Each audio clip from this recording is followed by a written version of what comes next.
Bienvenue dans l'émission Par l'Éternel, ton serviteur écoute. Je m'appelle Aline Claude et je vous retrouve aujourd'hui pour un temps de partage autour de la parole de Dieu. À travers cette nouvelle émission et l'ensemble des autres émissions qui vous seront proposées, notre vision repose sur 3 piliers fondamentaux qui constituent la devise même de Par l'Éternel, ton serviteur écoute. Le premier pilier de notre devise, c'est avoir une relation personnelle avec Dieu et l'entretenir. Le deuxième point, c'est vivre par la foi. Et le troisième point, c'est de pratiquer de bonnes œuvres. Ces 3 piliers sont indissociables. Ils forment une progression spirituelle équilibrée de la vie chrétienne. Aujourd'hui, nous allons nous concentrer uniquement sur le premier pilier, à savoir avoir une relation personnelle avec Dieu. Nous n'aborderons pas encore comment entretenir une relation avec Dieu. Nous allons d'abord poser les fondations aujourd'hui et répondre à cette question essentielle. En quoi consiste réellement le fait d'avoir une relation personnelle avec Dieu? Et pour répondre à cette question, nous allons principalement parler de la prière, car la prière est le cœur même de cette relation. La prière, c'est quoi exactement? Sous la Nouvelle Alliance, nous pouvons entrer dans le Saint des Saints avec assurance d'une manière nouvelle et vivante. Mais dans l'Ancienne Alliance, ce n'était pas de la même manière. Amen. Amen. Sous la Nouvelle Alliance, nous pouvons entrer dans le Saint des Saints avec assurance. Mais en fait, ce privilège nous a été donné par le sacrifice de Jésus-Christ. Pour aborder ce sujet, j'ai simplement choisi l'approche même que Jésus lui-même adopte dans le livre de Matthieu au chapitre 6. Lorsqu'il commence à enseigner sur la prière, Jésus commence par dire « Ne soyez pas comme des hypocrites ». Autrement dit, avant d'expliquer ce qu'est la prière, Jésus a commencé par expliquer ce que la prière n'est pas. Amen. Jésus a commencé par expliquer ce que la prière n'est pas. Aujourd'hui, la prière est presque devenue comme un veau d'or, comme une vache sacrée. Beaucoup pensent que tant qu'on prie, peu importe comment, peu importe ce qu'on dit ou l'attitude de cœur, tout ira bien. Mais ce n'est pas vrai. Il est même possible de libérer le diable à travers certaines prières lorsque celles-ci sont fondées sur de mauvaises bases, de mauvaises motivations ou de mauvaises compréhensions. Alléluia. Donc l'intervention dans le Nouveau Testament est très différente de l'Ancienne Alliance. Amen. Que quelqu'un dise avec moi Amen. Donc l'intercession dans le Nouveau Testament est très différente de celle pratiquée dans l'Ancien Testament.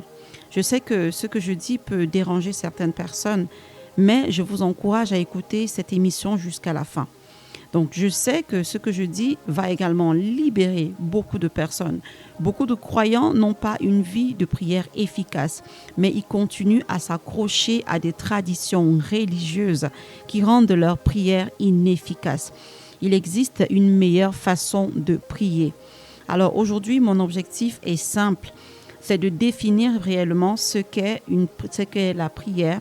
On ne peut pas construire sur de mauvaises fondations. Tôt ou tard, les fissures apparaissent dans nos pensées et même dans nos actions et même dans notre marche spirituelle. Donc ce que nous devons savoir, c'est qu'il faut parfois arracher les anciennes fondations, c'est-à-dire les mauvaises semences, pour reconstruire sur de nouvelles bases. Amen. Amen. Donc, lorsque nous lisons un peu le texte dans le livre d'Éphésiens, au chapitre 6, qui nous parle notamment de la prière, notamment dans le contexte du combat spirituel, nous voyons en fait où l'apôtre Paul, qui nous parle de l'armure de Dieu, il explique que notre combat n'est pas contre la chair et le sang, mais contre des puissances spirituelles.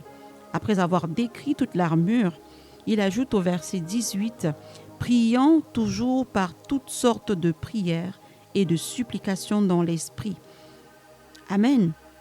Après que j'ai fait une petite étude approfondie de ce texte, lorsque j'ai médité dans le texte grec, j'ai compris que, en fait, ce dont parle l'apôtre Paul ici, il parle des différentes formes des prières. Lorsque nous consultons également le livre de 1 Timothée au chapitre 2, nous voyons qu'il parle également des supplications, des prières, des intercessions, des actions de grâce. Et lorsque nous poussons notre étude encore plus loin et que nous prenons le psaume 5, David nous parle en fait également de la prière comme un cri. Il a parlé de la prière, il a parlé du cri.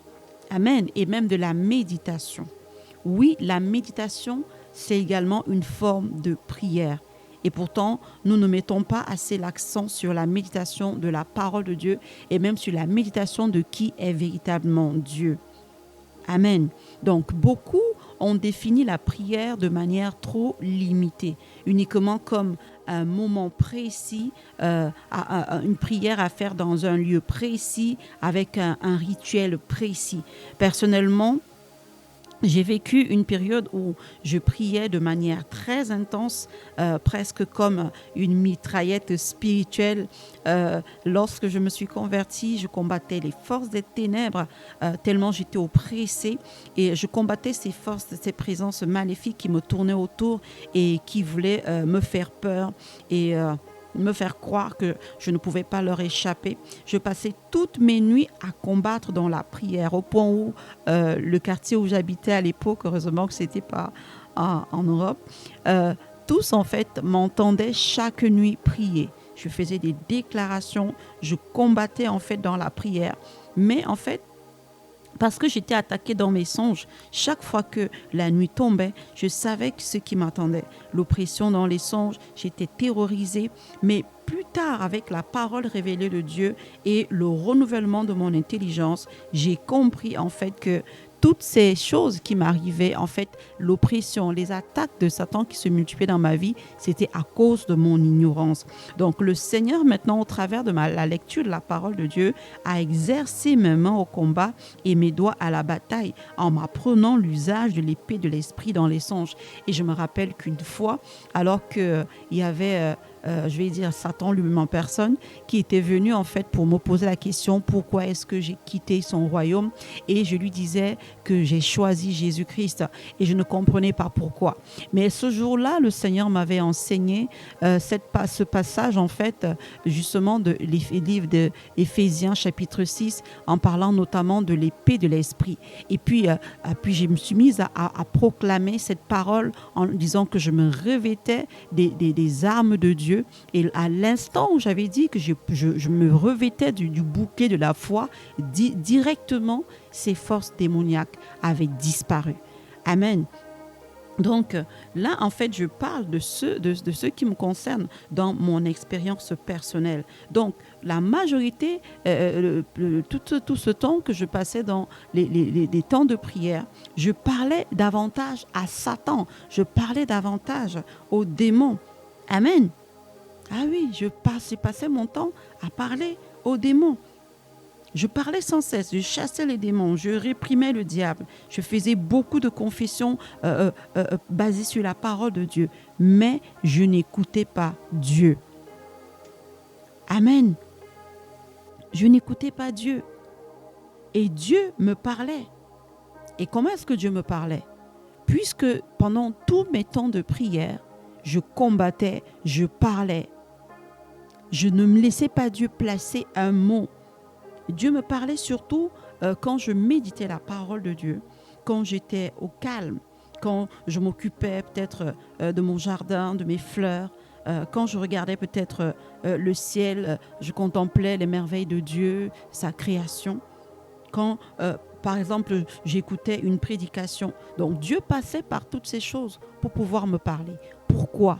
Parce que lorsque je priais, ces moments que j'appelais des temps de prière, je n'arrivais pas à laisser Dieu placer un mot. Un mot. Et ça ne devrait pas nous arriver en tant qu'enfants de Dieu. Amen. Ça ne devrait pas nous arriver. Beaucoup ont transformé la prière en une liste prédéfinie, en un agenda personnel, en un rituel. Beaucoup ont fait de la prière toute une liste de prières à réciter, à proclamer chaque jour. Et puis lorsqu'on termine nos récitations, et puis on dit Amen. Oh, et parfois on peut la signer au nom de Jésus et puis on va à nos occupations. Mais ce n'est pas ça la prière. Amen. La prière est avant tout une communion, une relation, une conversation avec Dieu. Permettez-moi de poser une question importante. Est-ce que vous permettez à Dieu de vous parler quand vous priez? Ou bien votre prière est-elle devenue juste un monologue? Est-ce que c'est vous seul qui parlez? Est-ce que vous prenez juste le temps de parler, de poser vos problèmes, de poser vos requêtes? Voilà. Est-ce que c'est comme ça que vous priez? La prière n'est pas une formule. Et c'est juste puissant cette parole. Elle est puissante cette parole. Jésus dit dans Matthieu 6, il dit ne multipliez pas les paroles. La prière n'est pas là pour informer Dieu. Le Seigneur sait déjà ce dont nous avons besoin. La prière est avant tout une relation avec Dieu. La prière n'est pas un discours parfait, ni une suite de mots que nous avons planifiés d'avance et que nous allons pouvoir réciter. Non. Lorsque nous lisons le livre d'Apocalypse au chapitre 4, nous voyons en fait qu'il est écrit que toute la création existe pour le plaisir de Dieu. Amen. Donc cela inclut que nous avons été créés pour Dieu, nous avons été créés pour lui, pour la communion avec lui. Adam et Ève n'avaient rien à demander à Dieu, rien à lier, rien à réprimander. Donc, ils n'avaient pas à l'époque, avant que le péché n'entre dans le monde entier, Adam n'avait rien, aucune demande à faire à Dieu, puisqu'il y avait tout, il ne manquait absolument de rien. Il n'avait pas à combattre Satan, il n'avait pas à chasser les démons, puisque tout allait bien, tout était parfait. Amen. Il passait simplement du temps avec Dieu, au moment de la brise du soir, comme nous le dit la parole. Donc, il n'avait pas de démons à chasser, il n'avait pas de malades à guérir, il n'avait pas un problème en fait qu'il devait soumettre à Dieu pour pouvoir obtenir des solutions. Ils avaient tout, il ne manquait absolument de rien. Et si Adam et Ève n'avaient aucun problème et que tous leurs besoins étaient satisfaits par le Seigneur, quelle était donc leur prière envers Dieu? Ça, c'est une très bonne question. Donc, Adam et Ève avaient tous leurs besoins satisfaits. Il ne manquait absolument de rien. Alors, leur prière, c'était tout simplement leur relation avec Dieu. Donc, dans leur relation avec Dieu, ils passaient leur temps à apprécier, à partager à Dieu ce qu'ils ont découvert. Souvenons-nous que Adam et Ève, ils vivaient dans un jardin où il y avait les animaux, il y avait tous ces arbres fruitiers avec toutes ces belles choses que le Seigneur avait créées. Donc, ils passaient le temps à découvrir chaque jour. Forcément, ils découvraient une nouvelle chose que Dieu avait créée. Donc, ils étaient dans l'émerveillement de tout ce que Dieu avait fait. Amen. Donc, la prière, en fait, n'a jamais été conçue comme un outil pour manipuler le monde spirituel ou bien pour en faire tout un rituel. Amen. Mais Dieu a permis que nous puissions prier afin d'avoir une relation avec nous.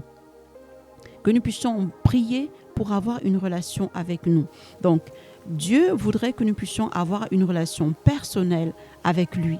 Et aujourd'hui même, il vous invite, vous qui écoutez cette parole aujourd'hui, il vous invite à avoir une relation personnelle avec lui. Alors, je vous pose encore la question, avez-vous une relation personnelle avec Dieu? Donc, avoir une relation personnelle avec Dieu, c'est quoi exactement? Ce n'est pas une idée humaine, elle est biblique. Amen. Lorsque nous lisons le livre de Jean, chapitre 17, au verset 3, il est écrit « Or, la vie éternelle, c'est qu'ils te connaissent, toi, le seul vrai Dieu, et celui que tu as envoyé, Jésus-Christ. » Amen. Donc, connaître Dieu ici ne signifie pas seulement savoir des choses sur lui, mais le connaître personnellement. Amen. Donc, connaître Dieu personnellement, et c'est vivre une relation vivante, réelle et quotidienne avec lui. Donc Dieu désire une relation sincère, une relation authentique, une relation basée sur l'amour, la confiance et le dialogue. Et l'un des versets particuliers que j'aime dans la Bible, c'est là où le Seigneur nous dit que l'amour de notre Dieu, que la grâce de notre Seigneur et que la communication du Saint-Esprit soit toujours avec vous. Lorsque nous lisons le livre de Jérémie au chapitre 29, à partir du verset 12, il est écrit « Vous m'invoquerez et vous partirez, vous me prierez et je vous exaucerai. Vous me chercherez et vous me trouverez, si vous me cherchez de tout votre cœur. » Donc Dieu voudrait que nous puissions le chercher de tout notre cœur. Mais la prière ici intervient comme le langage même de la relation que Dieu voudrait avoir avec nous. Donc, la prière, en fait, est comme un moyen que nous utilisons pour pouvoir communiquer avec Dieu. Donc, la prière n'est pas un simple discours. Amen. Ce n'est pas forcément toute une dissertation ou même un rédigé parfait. Non. Elle est avant tout un échange. Elle est avant tout une conversation entre Dieu et l'homme, entre Dieu et son peuple, entre Dieu et ses enfants. Philippiens 4, verset 6. « Ne vous inquiétez de rien, mais en toute chose, faites connaître vos besoins à Dieu par des prières et des supplications et avec des actions de grâce. » Dieu ne demande pas des prières compliquées. Il attend un cœur ouvert. Dieu voudrait que votre cœur lui soit ouvert, que votre cœur soit disposé à passer du temps avec lui. Le Seigneur voudrait avoir une relation avec vous. Et je suis consciente et je crois, par la grâce de Dieu, que si vous êtes connecté, que vous écoutez ce message, le Seigneur voudrait avoir une relation avec vous. Le Seigneur est en train de vous dire qu'il souhaite avoir une relation authentique avec vous qu'il écoutez maintenant. Permettez-moi maintenant de partager quelque chose de très personnel avec vous. Chaque matin, moi, quand je me lève, je vais vous partager un peu ce que moi je fais habituellement quand je veux prier. Donc, en fait, chaque matin, quand je me lève, la première chose que je fais, c'est de dire à Dieu bonjour. Je lui dis bonjour Seigneur. Je lui demande comment il va. Et je sais que cela peut surprendre certaines personnes. Mais pour moi, Dieu est une personne réelle. Il est réel pour moi. Et je commence toujours par lui dire merci. Merci pour ma journée. Merci. Peut-être si c'était le matin, je lui dis merci pour la protection qu'il m'a assurée durant toute la nuit. Je lui dis merci pour l'opportunité qu'il me donne de pouvoir être en vie, pour son souffle qu'il a renouvelé en moi, pour la grâce d'être en vie. Je lui dis merci en fait pour tous ces bienfaits dans ma vie. Amen. Donc, en fait, quand je prie, je me souviens de toutes les bontés et les merveilles de Dieu dans ma vie. Donc je dis merci à Dieu parce que malgré toutes ses occupations, il a toujours du temps pour moi. Dieu est toujours présent pour moi. Je lui dis combien cela me touche de savoir que parmi toute la création, il prend du temps pour moi. Il est toujours disponible à tout moment. Dès l'instant où je l'appelle, dès l'instant où je l'invoque, tel que ce verset que nous avons lu tout à l'heure, « Invoque-moi et je te répondrai ». Il est toujours là à l'écoute. Amen. Donc Dieu est présent même lorsque nous ne ressentons rien. Et à chaque fois que je le fais, c'est pas tout le temps. Il y a des fois où je peux ressentir la présence tangible de Dieu. Pourquoi ? Parce que l'onction, elle est tangible. Amen. Mais c'est pas tout le temps que forcément je vais ressentir des petits frissons, ressentir la présence de Dieu qui m'a envahi. Non, il y a des moments où vraiment j'ai entendu la voix de Dieu, la voix audible de Dieu, mais c'est pas tout le temps que je vais l'entendre. Amen. C'est pas tout le temps que Dieu va venir vers nous avec des trompettes, comme il avait fait avec Moïse par exemple. Il va venir, il va apparaître dans un buisson. Non, Dieu n'utilise pas les mêmes moyens à chaque fois. Ce que nous devons savoir, moi par exemple, lorsque je passe du temps dans la présence de Dieu, je suis consciente que mon Dieu est présent. Même lorsque je ne ressens pas ces signes extérieurs, voilà, ces frissons. Donc, je compare souvent un peu la présence de Dieu, comme les ondes téléphoniques et radiophoniques. Donc, quand vous utilisez, par exemple, votre téléphone, ces ondes, en fait, sont là et elles fonctionnent et permettent, en fait, à vos appareils, que ce soit, vos téléphones, vos radios, vos téléviseurs, en fait, les ondes qui permettent que vous puissiez capter les images, capter le son, que vous puissiez appeler un proche ou une connaissance, ces ondes sont là, mais vous ne les voyez pas. Dites avec moi Amen. Ces ondes sont là. De la même manière, Dieu est là. Sa fréquence est toujours disponible. Amen. Même lorsque nous ne nous connectons pas, même lorsque nous ne parlons pas à Dieu, même lorsque nous ne communiquons pas avec lui, sa fréquence est disponible. Amen. Donc, quand vous utilisez ou pas votre téléphone, ces ondes sont là et fonctionnent et permettent également à vos appareils de rester connectés. Ces ondes ne viennent pas s'établir lorsque vous décidez de passer un coup de fil ou vous décidez d'utiliser le réseau Internet, par exemple. Alléluia. Donc, Dieu est toujours là avec vous. Sa fréquence, sa ligne n'est jamais saturée. Elle n'est jamais occupée pour nous. Amen. La fréquence de Dieu est toujours disponible pour nous. Donc, lorsque je parle à Dieu, je lui parle comme à quelqu'un que j'aime. Je lui parle, je lui raconte mes journées, je lui raconte ma nuit, je lui parle de ma famille, je lui parle en fait de mon mari, je lui parle de mes enfants. Peut-être s'il y a quelque chose que je ne comprends pas bien, auprès peut-être de mon mari, auprès de mes enfants, je lui parle en fait. Je sais qu'il est mon confident, il sait tout. Et forcément, il va me répondre. Au début de cette relation, il y a souvent des appréhensions, mais ce que nous devons savoir, c'est que lorsque nous parlons à Dieu, il y a un temps. Et puis, il faut avoir la foi, il faut croire.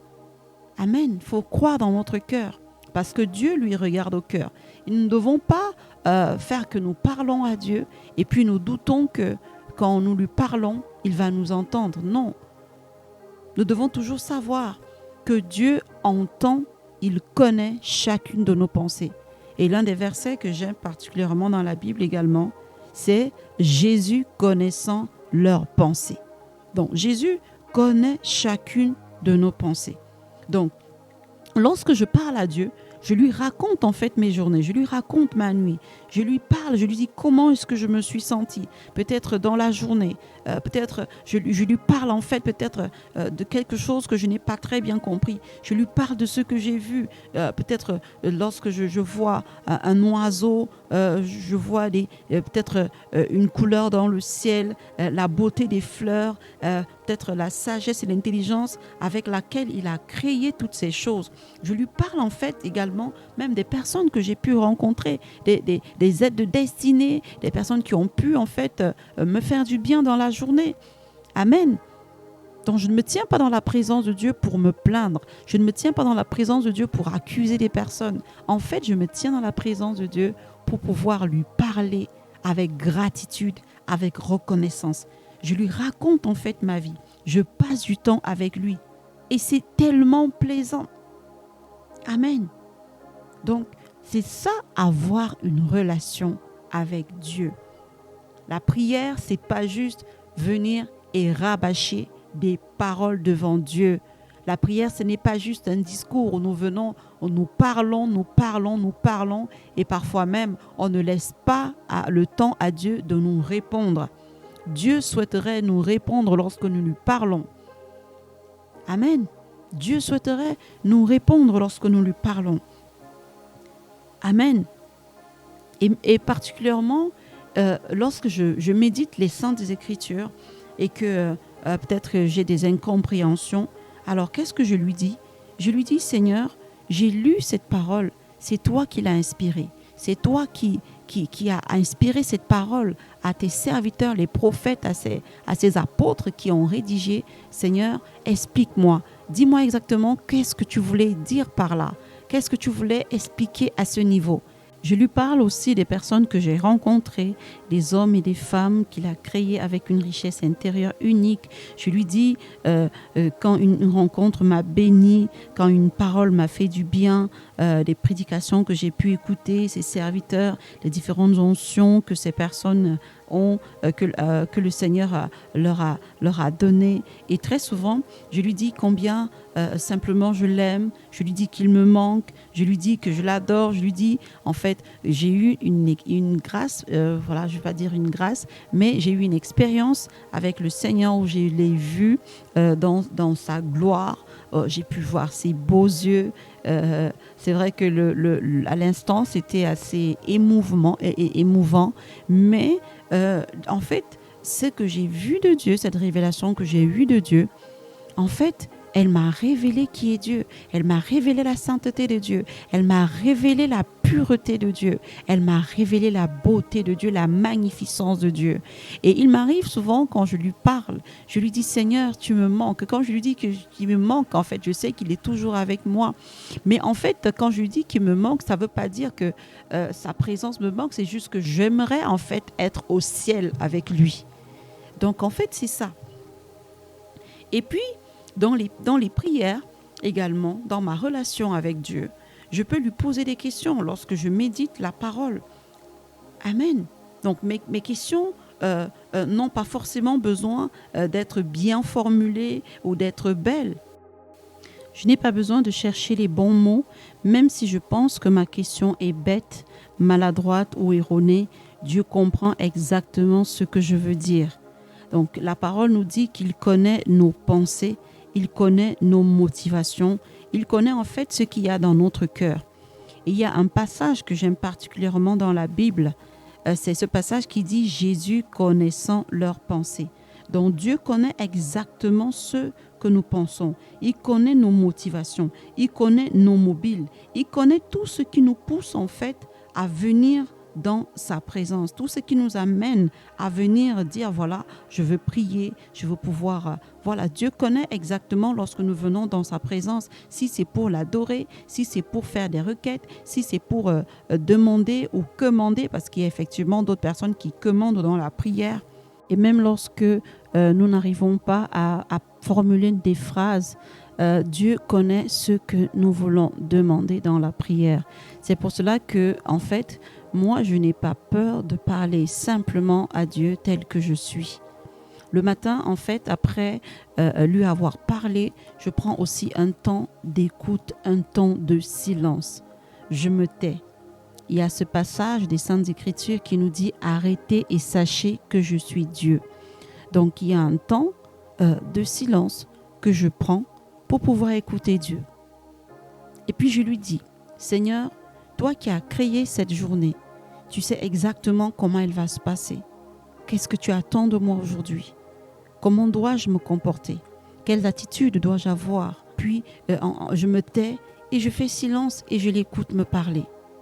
Parfois, il me répond par une pensée claire, par une parole qu'il fait monter dans mon cœur, par une paix intérieure ou tout simplement par une direction qu'il peut me donner. Parfois, c'est un passage que je peux entendre, un passage biblique. Parfois, c'est une parole que je peux entendre. Parfois, il peut me conduire à lire un certain chapitre de la Bible. Et quand je lis la parole de Dieu et que je ne comprends pas un passage, je m'arrête et je lui pose la question. Je lui dis, Seigneur, c'est toi qui as inspiré cette parole. Explique-moi ce que tu voulais dire. Et il m'explique. Amen. Donc, Dieu veut répondre à chacune de vos préoccupations. Il veut que vous croyiez qu'il est disponible. Il veut surtout passer du temps avec vous. Donc, passer du temps avec Dieu, c'est également lui poser des questions. Donc, la prière, contrairement à ce que beaucoup pensent, n'a pas été conçue en premier lieu pour demander, ni pour intercéder, ni pour lier les démons, ni pour réprimander Satan. Amen.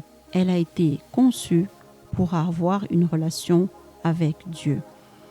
Donc, nous avons vu dans notre émission que Dieu ne cherche pas seulement des serviteurs, mais Dieu cherche des amis. Il nous a créés pour son plaisir. Il veut être en relation avec nous. Donc, comme Adam et Ève au moment de la brise du soir, Dieu voudrait entretenir une relation d'amitié avec nous. Dans les prochains épisodes, nous prendrons le temps d'explorer comment entretenir cette relation personnelle avec Dieu, puis de voir comment vivre concrètement par la foi et comment pratiquer les bonnes œuvres qui découlent naturellement d'une vie enracinée en Dieu. Je vous invite à prendre un moment personnel après cette émission pour examiner votre vie de prière et vous poser cette question simple.